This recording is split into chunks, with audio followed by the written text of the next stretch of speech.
solar guitars for a while now. So, at what point did you realize that when you created this company, that you had something going that's a little different than what's out there? Well, I actually knew this before I started the company, really. Where when I was with Washburn, I felt that, I knew the people were out there that wanted a good metal guitar. Just the problem with Washburn, the bureaucracy about having, a huge and large guitar band is that a lot of things take time. Yeah. And nowadays people don't have time or attention to wait for something for 1 year. They want it now. So I knew that if I could make it by myself and do it the right way and on the right end, that it would be. I know it would sort of be like a success. So I never, obviously I have my doubts, as always, and you should always be worried. But at the same time, I knew that there were people out there that wanted the guitars.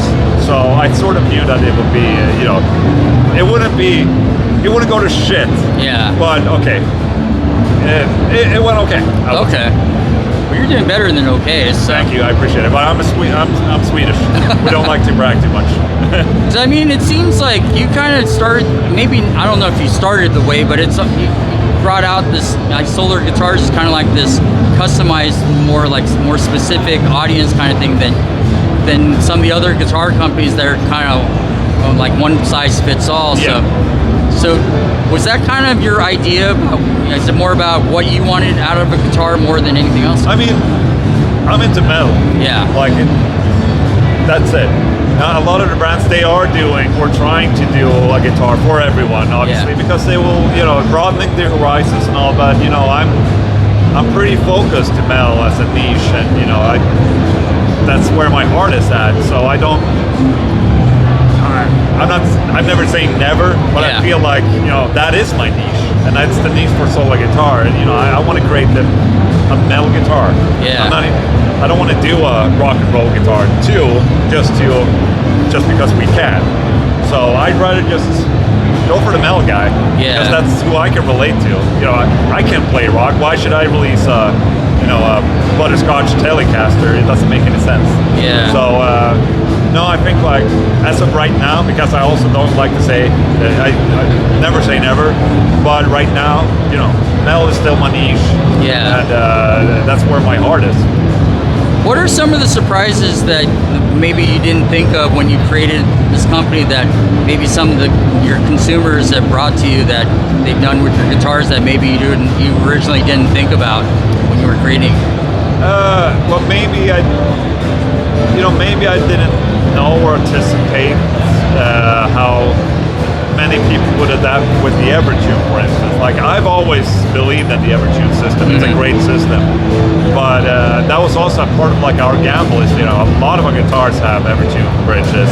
Yeah. And Evertune bridge is still in sort of an educational phase where people need to get educated. Yeah. So I'm actually thrilled that it's going so well, and a lot of people are buying the Evertune guitars, and it's becoming more and more established of a bridge, and it's also saving a lot of people a lot of hassle. When playing live, and you don't have to worry about tuning your guitar. So it's nice to see that, because I want to continue push Evertune because I really believe in it. So that's nice to see that the audience also want to see more Evertune. Okay. So. And then on top of your guitar company, you've kind of become a thing on the internet with all your podcasts and. Yep. Are you still doing the Twitch thing? Twitch? Yeah. I do, whenever I live stream, I also stream on Twitch as well. It's not as often anymore. I have a real hard time getting a consistency in streaming, and I really admire all the streamers out there for doing this, because it's a lot of work. Yeah. And keeping it consistent, it's admirable. I can't do that. Yeah. I noticed it's impossible. So I just stream whenever I can, and it's a very small portion of what I do in total, in my opinion. The long-term videos that's my thing. Okay. And the videos, I mean, you started from one podcast. I lost track of how many podcasts you have now. But tell me about that. I mean, when did you realize that this podcast you just started just to get your name out there, it became that people are actually paying attention? I don't know. I think it's more about that I found out that people actually listen to what I say sometimes, even though I don't really understand why. But even so, I don't mind sitting and talking. I'm actually not that sociable of a person. Yeah. But when I'm sitting with a camera, it's just something that happens.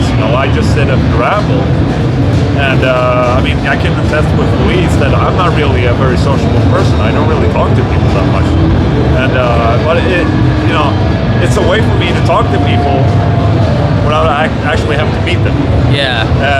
That sounds corny as hell, but at the same time, it's been working pretty good. So I like I like to just be able to say whatever I want without having to have any filters or stuff like that. So my Sunday with Ola, I just want to sit down and make it easy for myself. Yeah. So I can just spit out whatever I have to say and don't muscle myself too much. And it's good to have that, because then it's not always about me having to perform on guitar. Because performing on guitar, it's a hassle. It's a lot of work, obviously. So I need to find a balance between both the hard work and other content that are a little easier for me to keep consistency with. So the podcasts are basically the consistency part, where I feel like, okay, that's a little bit easier for me to keep up to date with, at least. So but at the same time, I still like I like to do it all, because in my opinion, I get bored when there's just one type of video. Yeah. So I want to switch up the content as much as I can, and I also have to remind myself to just switch up the segments as well, and just okay, now I've been doing Sunday with Ola for a while. Okay, what's the next step?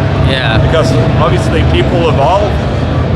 Audience evolve as well. So I can't expect them to like the exact same as I've been doing. You have to switch it up all the time.